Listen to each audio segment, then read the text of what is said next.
Всем привет, меня зовут Алла, и в этом видео я покажу, как буду делать вот такое замечательное, интересное полотно.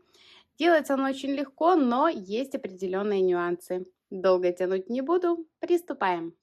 В качестве основы я использую остатки от производства. Это две тоненькие ткани, между ними синтепон. Можно заменить любым утеплителем, а также любой плотной тканью, либо же полотном. Так как у меня синтепон, прежде чем начать работу, я проутюживаю, тем самым уходит объем и остается только плотность. Вот что у меня получилось. То есть у меня достаточно плотно, но при этом не пышно. Также заранее я подготовила остатки обрезки джинсов, все их отутюжила, ничего дополнительно не срезала, не вырезала, вот как есть, так и приготовила. Далее накладывать лоскуты можно как по горизонтали, так и по вертикали, нет никакой разницы. Выкладываю, ну, например, первый лоскут с нахлестом, далее вы поймете почему, второй. Ну, их может быть 2, 3, 5, это уж какие у кого есть остатки. Ну, например, 3. Так, вот тут лишнее я сразу срезаю. А эти лоскуты я вот так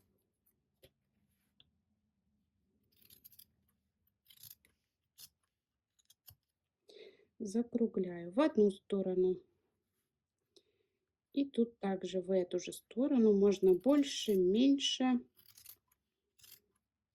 как получается. И теперь я их должна сшить. Но сшиваю я только там, где они пересекаются. То есть вот тут я не трогаю. Сшиваю только там, где один лоскут лежит на другом. Буду использовать самые обычные швейные нитки номер 40. И сейчас идем к машинке. Я выбираю вот такой зигзаг. Это трикотажный зигзаг, либо прерывистый. У меня это строчка номер 11. Параметры. Строчка 11, ширина 5, у меня это максимальная, а плотность 0,7.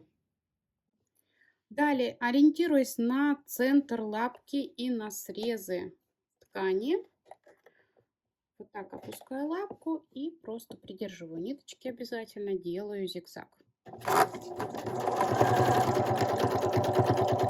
Поворачиваю плавно и ориентируюсь только на лапку. Я не смотрю на иглу. Все, готово. Теперь перехожу и делаю точно так же на этом лоскуте. Вот что у меня получилось с лицевой и с изнаночной стороны. Никаких закрепок я не делаю, так как у нас каждый предыдущий лоскут будет перекрываться. Я уже закруглила 2 лоскута, и я их выкладываю вот так и вот так. Смотрите, на первом ряду, ну вот этом, который я уже пришила, у меня лоскуты закруглялись в эту сторону. На втором они у меня закругляются в обратную сторону. Ну, можно тут по-разному их выложить. Главное вот это закругление, чтобы оно было поочередное. Все, пришиваю. Сначала я пришью вот этот лоскут и затем вот этот. Только по тем лоскутам, которые уже пришиты. То есть вот эту сторону я не трогаю. Вот что у меня получилось. И далее третий ряд еще покажу. Смотрите, также слежу за тем, чтобы у меня не совпадали лоскуты. Ну вот, несмотря на то, что это одинаковая джинсовая ткань, но через один, в принципе, неплохо. Ну, я могу взять и другие. Вот, например. И что здесь снова важно? Если у меня предыдущий ряд в эту сторону, то следующий будет в обратную. Ну, например, вот этот. И тут еще не хватает. Вот так. И теперь вот так. я делаю скругление. Так. То есть эту сторону я вообще не трогаю. Укладываю. Смотрю, чтобы я перекрыла предыдущую строчку. Все было закрыто.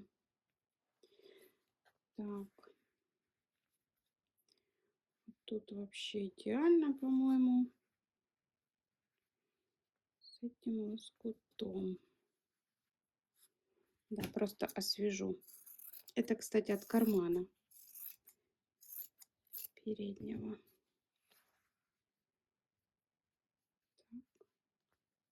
И тут также сделаю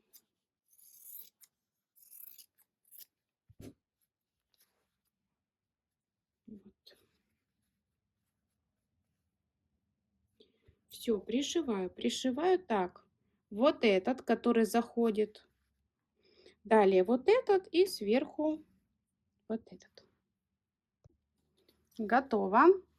Также лишнее можно вот так срезать. Оно не пришито, поэтому очень легко. В общем, я доделываю дальше за кадром, думаю, все понятно. То есть, если у меня эти лоскуты в эту сторону закруглены, следующий ряд я буду закруглять в эту. То есть, по очереди. Продолжаю и покажу уже готовый результат. Работу я закончила. Вот так выглядит мое полотно, и результатом я очень довольна. Несмотря на то, что делается он очень легко, а выглядит очень оригинально. Вот так выглядит изнанка.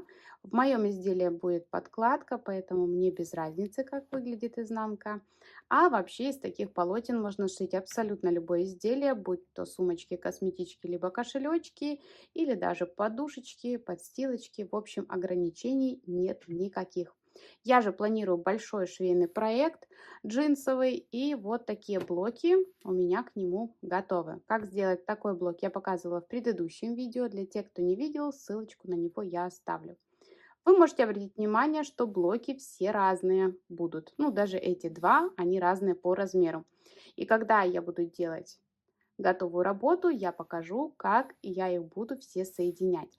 Поэтому не пропускайте новые видео, подписывайтесь на канал, если вы еще не подписаны, ставьте колокольчик, чтобы не пропускать новые ролики и видеть их первыми. Если у вас остаются какие-то вопросы, всегда можно написать мне личное сообщение. Все ссылочки на свои соцсети я оставлю в описании под этим видео. На сегодня все. Всем пока-пока и до новых встреч на моем канале.